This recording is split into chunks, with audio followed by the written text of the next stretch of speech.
Welcome to the Gritty Podcast. I am your host, Brian Call, and I am joined by my brother, the Gritty Broman. How are you, Brent? I'm well. Thank you. Good. Today's podcast is with Kevin Timm. It's like a second part from the first conversation we had on this podcast. Basically, we asked our locals community, those that are supporters on the community. I jumped on there and just said, hey, guys, I'm meeting with Kevin. Got any questions?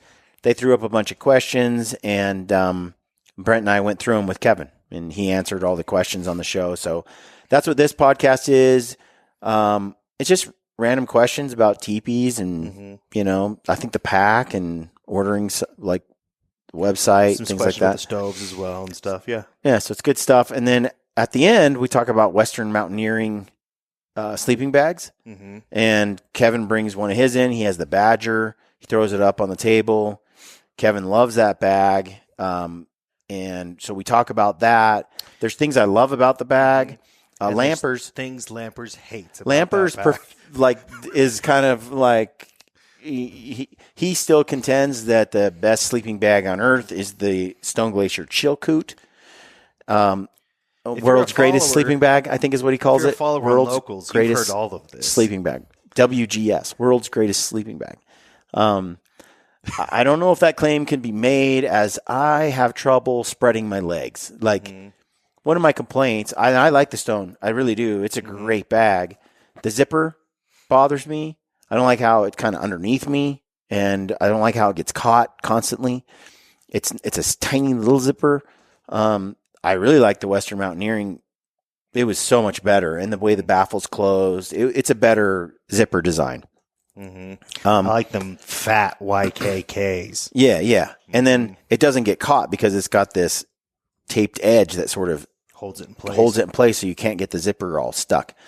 I hate that when I'm trying to pee in the middle of the night in the dark and I'm like, oh, crap, and then I got to turn on my lamp and try to get it unjammed. Mm-hmm. It's not that big a deal. The zipper's not a deal breaker, but it is nice. The foot box is the issue. That's the real issue, is that Where does it Stone Glacier tapers at it starts to taper tightly from right at the knee down. So, if you think about it, if you put I'm bow-legged as hell, and at no point in my life are my thighs not touching. right, and so I need some space, and unfortunately, the bag is tight. It tapers too soon. It's like a bag. It looks like this. If you're watching it, it comes down. It's super spacious. It's spacious. And then right at the knees, whoop, it turns into a tube, a little tiny tube. That is so bizarre.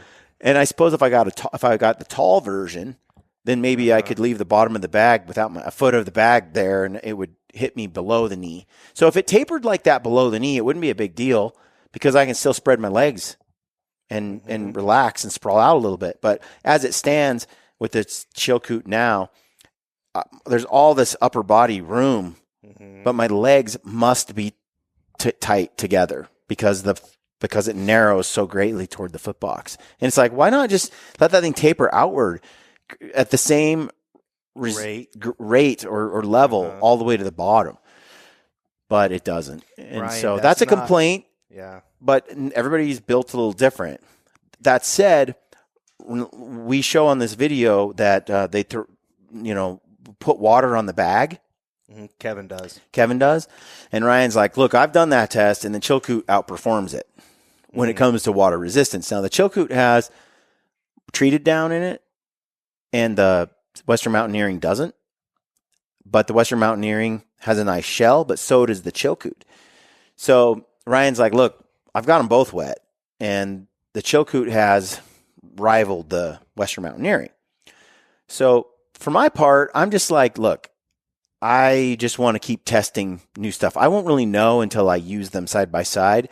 My suspicion is they're both going to have some pros and cons. I want a bag that's super warm, but also ultra breathable. And because I'll wake up with sweaty, clammy. Now the Stone does a pretty good job, but I've heard that the down that's treated doesn't quite breathe as well as down that's not treated. So I'll be curious to see how I feel about the Western Mountaineering bag. I'm going to get my hands on one. I'm going to run it, and I'm going to compare the two. And then And it's like boots. What I have found is people have different opinions. But you'll get to see on this podcast, you'll get to see the Western Mountaineering bag. We sprawl it out on the table here. Kevin dumps a bottle of water on it, and you'll see the water run off. It's got a different type of setup, the density of the down, everything about it's a little different. So I'm just anxious to try another piece of gear. I think they're both elite sleeping bags. And so we'll see how that goes. It's a cool podcast, though. I hope you like it. Do us a favor, check out Peaks for trekking poles, the elite trekking poles. Your season's coming up. You're going to go for it's carbon fiber on the upper half, and it's aluminum on the lower half. It's a perfect blend of toughness and weight. They feel great in the hands. They're tough. We've beat the hell out of them. And check out Peaks gaiters. The gaiters we kind of modeled them off of our favorite brands and designs, and Ryan and I had a good hand in helping come up with a gaiter that we thought rivaled some of our favorites, and we feel like Peaks came out with they listened to what we had to say and came out with a great gaiter. So check that out. Use the code GRITTY for those trekking poles and those gaiters. While we're on the subject of sleeping bags, check out our buddies over at Canvas Cutter. Sweet bedroll. Get yourself a Canvas Cutter bedroll.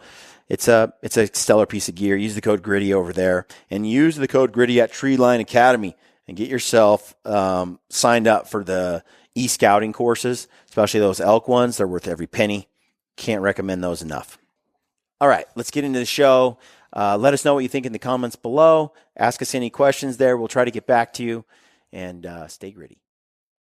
Well, I want to run something by you. I got I sent this question out to our locals members. Mm-hmm. And I asked them, hey, I'm going to have Kevin Timm on. Fire away. Give me some questions for Kevin to run by him. And Kevin, here are the questions. Let's just go through a bunch of them here. Okay. Before I let you go. Okay. And get your take on this. So, JT Kennedy asks, material differences, pros, cons of their products versus others. And I suppose, I don't know if he's talking packs or shelters, but both are pretty interesting. That's one, we're not going to throw another manufacturer under the bus. That's just bad form in business. Yeah. So we speak to the positives of us. We will put our materials used in our tents up against anyone. Our tents have really proven themselves. We haven't been able to tear them to pieces yet. Yeah, over the years. I mean, we're 11 years in business now, you know, and I haven't seen a whole lot of them that have been destroyed by anything other than bears. A couple some encounters there. The Dyneema is a known quantity. We use the most rugged Dyneema possible that could still make a lightweight shelter. It's in different grades. We're not trying to go all the way down on the weight. We could save 2 ounces more, but we're not trying to do that. We're trying to build one that's pretty capable. As far as packs, we were really the first ones that started using X-Pack and really adopted it as this is our pack fabric. Yep. Some other companies have started to offer some X-Pack offerings. It's funny because we probably aren't necessarily thought of as the leader in packs, but a lot of our concepts have been adopted by many of the others. I mean, when we came out, we were using roll top as standard.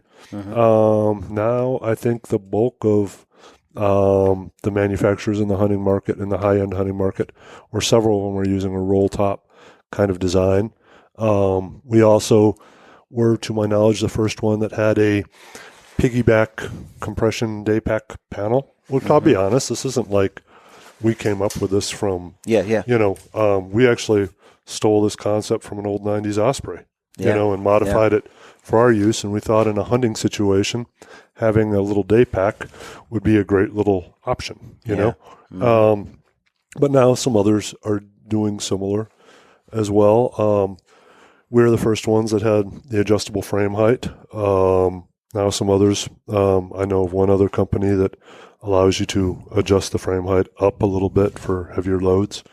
So materials, I mean, we use 500D Cordura and the Spectra on the bulk of our suspension stuff, depending upon what you purchase. 500D material, 500D Cordura, it's a pretty known quantity. We use USA made. There's not a better source of 500D Cordura out there.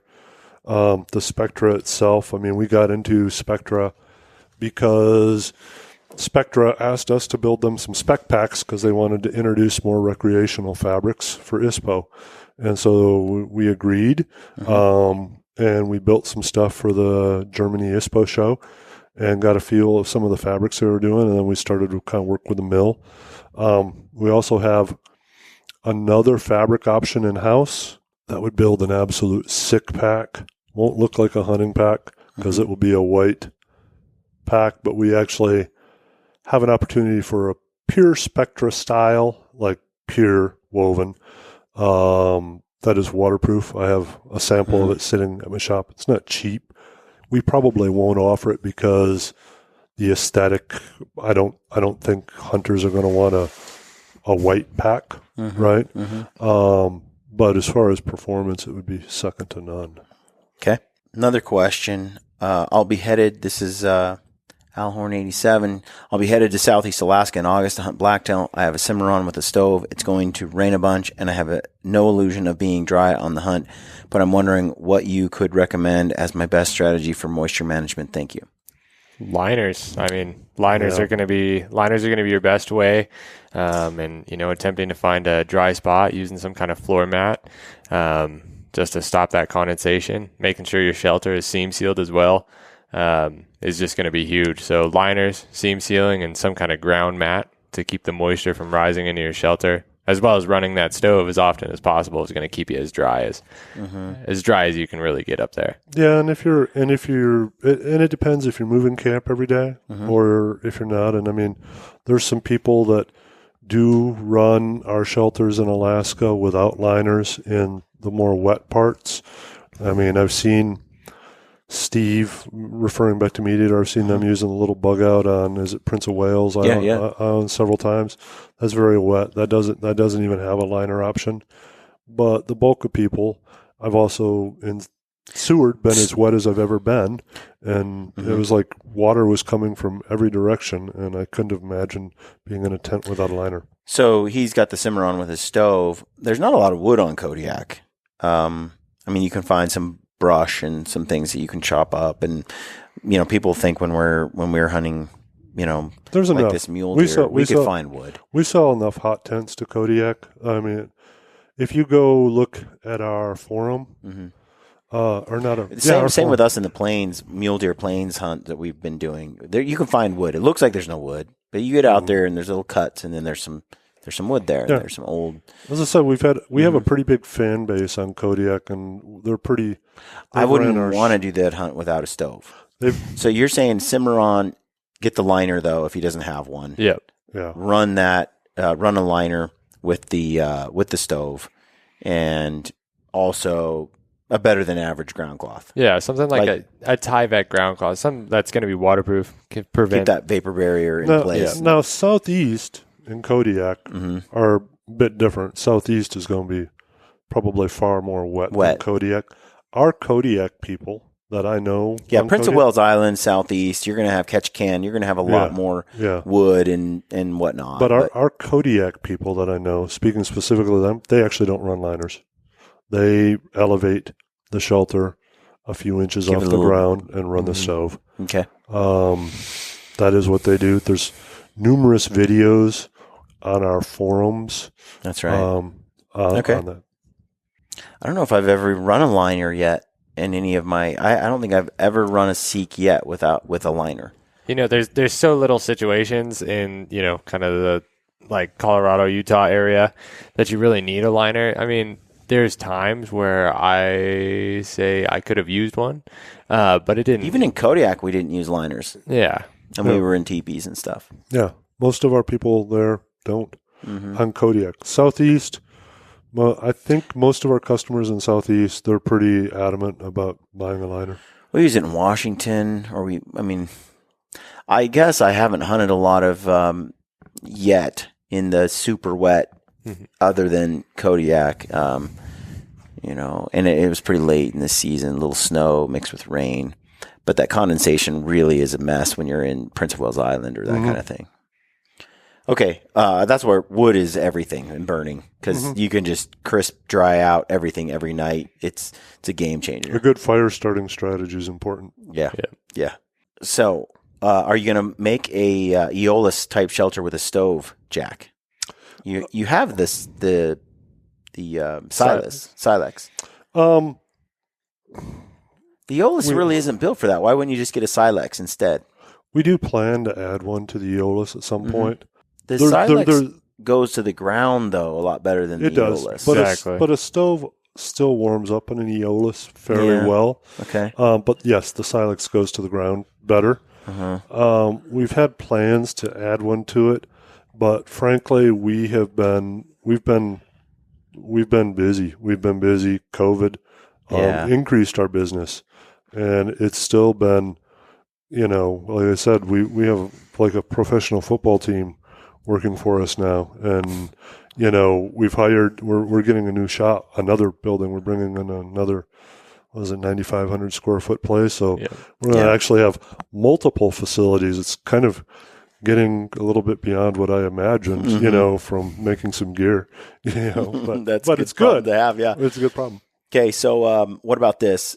Family Man says, what is the best way to pitch a Cimarron or teepee tent in deep, loose sand or snow? Dead man. Yeah, explain that for people who don't know. So we did a video recently, Owen and I, on, and we went up on the Grand Mesa, and we had about the worst snow conditions possible. And the video was really just about evaluating them, the snow conditions and what you could do. And we tried several strategies in this video, and it was about 45 inches deep or something. There was really no consolidation down to until you got about that close to the ground. But like what we did was we took a little saw and cut sticks, buried them sideways in the snow about this deep, ran cordage to them, and I would have trussed that thing practically in a hurricane. I mean, So people who don't know, you're digging a hole, you're putting that stick down there horizontally with the string tied to it, and it's coming out of the ground, and you bury it and tamp it down, and now you have basically an anchor point. Like a foot in the ground under all that snow. Sand. Same strategy. I mean, you can do sand stakes. The sand is going to be more consistent. And the other thing you can do, you can do it on like gravel bars and stuff too, is just take a little bit of cordage. And sometimes I just take a stake and I flip it sideways and I pile some rocks on it. So we do the same thing. What we often do, regardless, if there's rocks around or anything we can stack on the stakes, we pretty much almost do it every time. Meaning that we hammer those stakes in because we know there's going to be wind. It's usually late season. We just don't want to wake up in the middle of the night with our tent with one stake popping out. Not dealing with it. Hey, Ryan, where'd our tent go? Not fun. So, we get those things stuck in there, and then we just stack some big boulders on each corner on top, just to keep that stake from popping out. The only thing you got to be careful of is that the rope from the stake doesn't rub on the rock. We pitched a red cliff once and left it for 2 days, came back, and they had all the wind had made that rope rub the cordage against the rock, and there was like 6 or 7 cut cords, and it was halfway on the ground and blowing in the wind. Well, that's why I take and I turn the stake this way, and then I just pile it all on the front of it, so the cordage is actually just kind of flat underneath it. But you could still. Usually, it's not a problem because of the way we stack it on the stake. It's this way, and it's not there. It's not touching the rope. Or the cordage there. Okay, Sil Nylon versus Dyneema. Hunt Casey asks that question. I have it in my budget this year, he says, to purchase a Cimarron with a medium U-turn. Horribly torn between the two.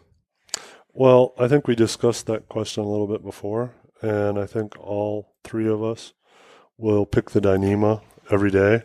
However, I also tell people, if you are at all super worried about the money aspect of it, there's nothing to be embarrassed about the Sil Nylon. It's a heck of a shelter. It's very proven, and I feel that if you are super worried about the money aspect of the Dyneema, then the Dyneema probably isn't for you, just because you always have that concern in the back of your mind where the Sil Nylon will take a lot of abuse. You compared it earlier to your Lexus versus a Toyota. Yeah. Just one's slightly better in a few ways, but the good old Toyota is always gonna do the work you need it to for a little lower cost. The 4Runner's a heck of a vehicle. Great rig. I have a GX, which is like a 4Runner on a little bit of steroids. Yep. I love it. It has an 8-cylinder. It's a little peppier. The brakes are a little better, but there's nothing wrong about a 4Runner. 4Runner do a lot of puts people in a lot of good trailheads and serves them well. That's how I feel about the I love the Dyneema for its weight. I like that it doesn't stretch the same. I can pitch it, and once I have it tight, it's tight. I don't re-pitch it later or have to adjust anything. But when it comes down to cost, if I were on a budget, you're getting a hell of a shelter without the cost. And for me, if I wasn't carrying 20 pounds of camera gear, I wouldn't be nitpicking over the difference in weight between Dyneema and Sil Nylon. I'd be choosing it for different reasons. Yeah, there's other ways to lose weight, and the one thing I can say that is sellable about the Dyneema, and this isn't me being a marketing sales guy; it's not my natural world. Is that you can make an argument, like if you bought a Cimarron, you got a great tent, you go hiking around, and you can make the argument that in the summertime you might want to get yourself a smaller, lighter tent, like a Silex or something. With a Dyneema Cimarron, the thing's like 1.5 pounds with a hitch, and you almost have it's almost one of those things that it's never a bad option to take it. Yep. Because it's so light anyway. Okay. Next question is from Jason ID. He asked about the stove placement, the stove jack. He said, if you wouldn't mind asking, my Cuban fiber Cimarron was damaged by my stovepipe where the jack is at. We probably don't know enough about this, but he said the Velcro melted at the stove jack, and I'm wondering if I set up the stove incorrectly. This has never happened to me ever, and we've run this thing a million times. But he said he has a 7-foot pipe and a medium stove jack. What do you know? I think probably what happened was the stove jack wasn't fastened up to the Velcro at the top. That's just going to be a guess. The correct resolution for it is to have him send some photos into our info, and then it goes through our customer service team. Our customer service team has some people on it that, like Owen, he's been using our shelters for a long, long time. Yeah. And you can figure that out. Yeah, we can work through. I mean, without a photo, we don't really know enough yet. Okay. It's a great customer service question, and if you send an email into info@seekoutside.com, we'll be able to help you out and even possibly repair it, if we need to. So, Okay. The other question is, when buying a pack off the Seek Outside website, do I need to purchase the pack and frame separately, or is the frame included with the Fortress 4800 price? So if you are looking at pack bags only, they're just, as they say, pack bags only. But if you're going and just looking at hunting packs or backpacking packs, and it says Fortress 4800 and it's like $399 or $429, it's all included on that. The pack bag onlys are like in the $200 range usually. All right. What do you have to say to people who are worried about snakes and spiders and scorpions and such? I say get a nest. A nest? Yeah. So Or do the creepy crawly dance before you go to bed. Ticks, those things, they bug me. Our Eastern customers, and Nathan, who works for us, he lives in the East. So we let him we send him out and say, like, hey, go sleep and see how many ticks you get on you tonight. No, we don't. But, he runs a nest in the summer all the time. Yep. I'm on a run the nest this year during bear season. Yeah. I get tired. I wake up in the middle of the night with them crawling on my face or something, and I'm just like, why am I not running a nest? Yeah. Because I do the thorough check before I get in. Yep. But, I have a hard time sleeping. Yeah. Just knowing. Yeah. Yeah. Okay, we had someone ask, what are the 5 most important things to consider when purchasing a pack? Wow, we just went through this whole. Come on, Kevin. In a succinct answer. Real short, bullet points. How well it meets your needs. That's the number one. Okay. How well it fits you, size. I mean, it really depends on the person. Some people value durability above everything. Some people value weight. Some people value a nice combination. Mm-hmm. If it were me, I value what I consider the performance quotient, which is a balance of weight and durability and capability. So I value that high performance part. So I would say performance, fit, size. Okay. Makes sense. Adaptability. I like it. I want your opinion, Kevin, Timm, on the Western Mountaineering sleeping bag, because I've been running a few different brands. Everyone knows what I've run, but I've melted it a lot on your stinking stoves. My question is, how does the Western Mountaineering compare to other brands? Oh, and you just got one recently? Yep. Exactly. Yeah. I can't remember the name of it right now. But it's sweet. It's a 5-degree bag. It's in their semi-rectangular shape.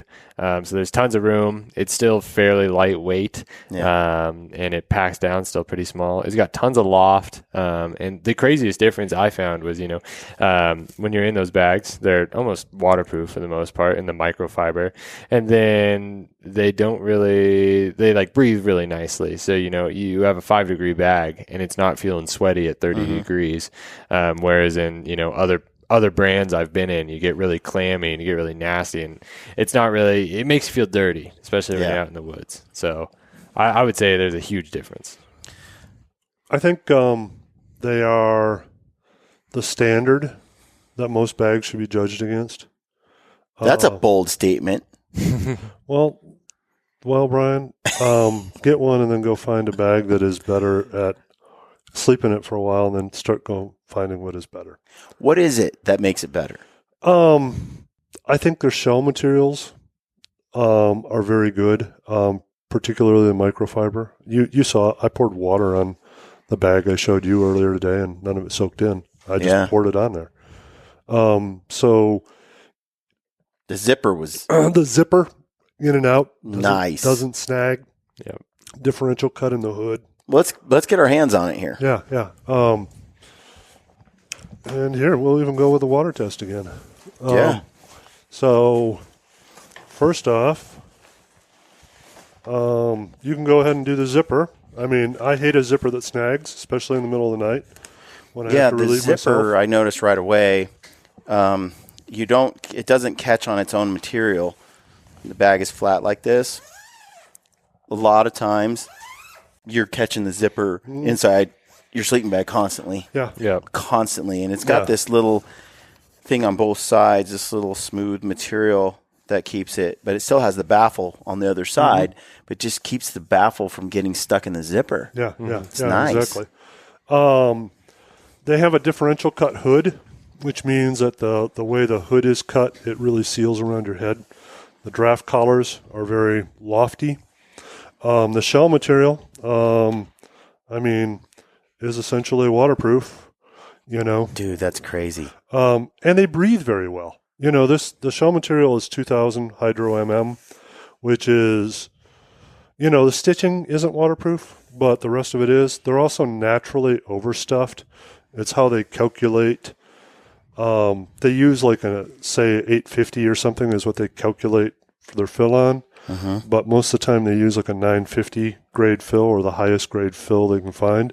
So it creates about a 10% overstuff, which keeps their down in place really well.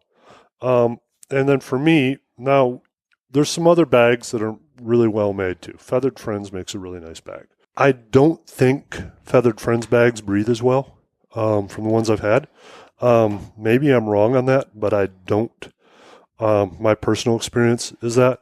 And they make them a little more narrow cut. And I like a little bit of size in the bag. I'm willing to have the little bit of extra room. Theoretically, you want as small a volume as possible because your body's actually the heater. Your body is the heat source. But when it gets too small, you start to compress this naturally because your body's bulging against it, which when you lose the loft, now you're losing the insulative value. So to me, a little bit of extra room, be able to spread my legs out a little bit because I hate my legs getting all sticky and touching together. It's well worth it. I'll spend the couple ounces on better sleep. Yeah. Myself. Yep. One of the things that's one of my issues is if it tapers too early, the bag tapers too early, then your knees are pinched, and then even though the bag is open up top, because my legs are pinched together at the bottom, I still can't spread my legs apart. Right. I want to sleep with my legs apart. I do too. And what happens is it doesn't matter if you've got all this room from the waist up or from the knee up. If your knees are locked in, right, your legs are locked in. And then in bags that don't have a little bit of overstuff in them, if you're a side sleeper, you create a pretty specific bulge in here, right? As you see the water come off of that. Yeah. And this makes the down migrate, which is going to create a cold spot. But the fact that these are relatively naturally overstuffed means the down stays in place. The down stays where it's supposed to be. Yeah. The other issue, I like that. When my foot box touches the end of the tent, it can soak up a lot of water. And like I deal with that right now with my current bag, it gets really wet, and then I'm struggling to make it dry. Now it's got the hydro down in it, right? But and it dries okay. But I think that the hydro down has been found to be more marketing than performance. Western Mountaineering never went to it, and I know a couple manufacturers went away from it last year because over the Western Mountaineering's stance was that goose down has some natural water shedding, capabilities. Right. And by coating it with a DWR, they were ruining its natural shedding capabilities, and that the DWR would eventually wear off, which anyone who's familiar with outdoor gear knows that most DWR things eventually wear off. Yep. Right? And so I think that is what has been found with the hydro down. I would rather have down that's not coated, by the way, because I feel like it performs better. And then I'd rather have something that does have a waterproofish nature on the outside. That gives me far less anxiety, right? Knowing that it'll repel basic water, than it would be to let the down get wet, but have it be some sort of down that dries easily. The only problem I'm going to have with this bag and water is like if I take a tumble in a river or I'm pack rafting, and frankly, if I'm pack rafting or the threat of tumbling in an Arctic river, which I have done before, happens. I mean, any bag really should be put in a little dry bag style thing. Yeah.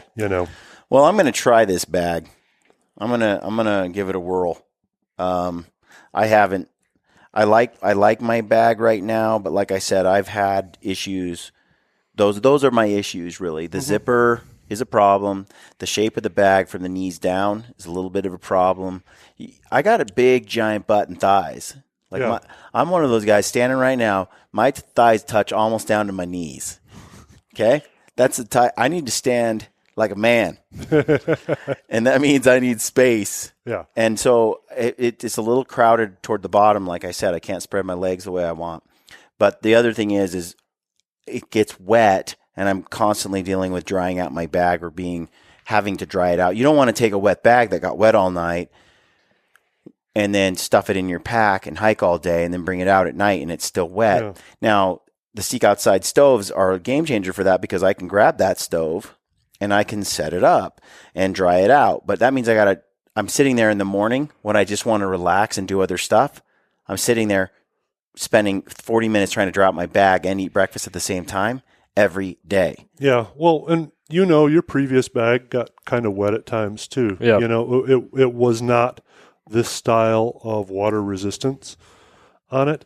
There's just a lot of nuance. I mean, Western Mountaineering has went against the grain on a lot of things. Mm-hmm. They went against the rain on the ratings.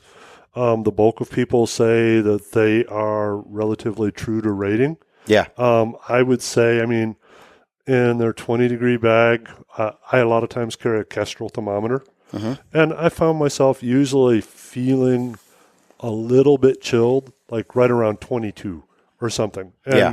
And that probably was because I was actually a little underpowered on my sleeping pad. Okay. And it might have been just but I wasn't cold at all. I mean, it wasn't like a thing of like, oh, I'm chilly. It was like, I can tell I'm getting near my the rating. My current bag, I actually really like the temperature rating. I'm impressed. I'm running the Stone, and I love it. I love that part of it. There's a lot I like about the bag. It'll be interesting to try this out and see how that compares. There's a lot of options out there, and I've been pretty happy with the performance of what I've had. It's a pretty comfy deal. But the things that I do complain about are like this outer shell material. I want something a little tougher, a little more water resilient. I want a little better cut. But the temperature rating on this, you said this is 15 degree, right? And this one is a few ounces heavier, I think, than the Stone. Yeah, it's probably 2-3 ounces. I don't think I think Stone's a little over 2 pounds. I don't know. I'm not super familiar with their bag. I'm pretty happy with that. But anytime you said the Stone's a 20, you go 15. Yeah. It's a touch bigger, a touch heavier duty material. I could tell this probably just because of the way the down and it's overstuffed and all that. I don't think this gets as compact as my Stone does. I haven't seen it compact, but just because of the outer material being a little bit different too. I'd like to see them side by side, like stuffed in their sacks. Yeah. But at this point, it doesn't matter that much. You're talking about a little bit of difference. Yeah, the sack I brought it in is not its sack. It's a larger sack for a 0-degree bag. But, like I said before the show, my car looks like, Seek Outside employees would probably be like, poor Kevin lives in his car still. Yeah. Because it really does. But then they might be like, well, dude's got some really nice gear in his car, though. Because it really, my car is set up with a sleeping platform and a bag and everything in it right now. So I can pretty much go wherever I want to and spend the night. So, for me, that isn't that big of a concern, and I just grabbed this. I had thrown it in my office at home, and I grabbed a bag and grabbed it and went out. It's pretty impressive when you dump water on that. Do it one more time, and I'm surprised that it sheds water like that,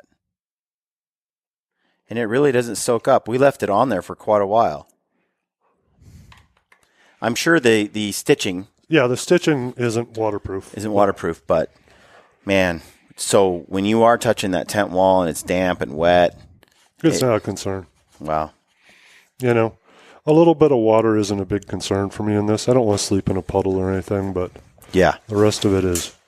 There you go, Owen. Yeah. Woo! Shower time. Yeah, I like it. I want to check that out. Check it out. I'm 5'10". You're thinking a 6-foot bag? Yeah, a 6-foot bag will be fine for you, which will save you a few ounces over mine. Yeah, I have a 6'6" bag. This is a giant bag. Yeah, which felt really nice on the floor. So, how much narrower is a 6-foot bag? It's like 1 inch.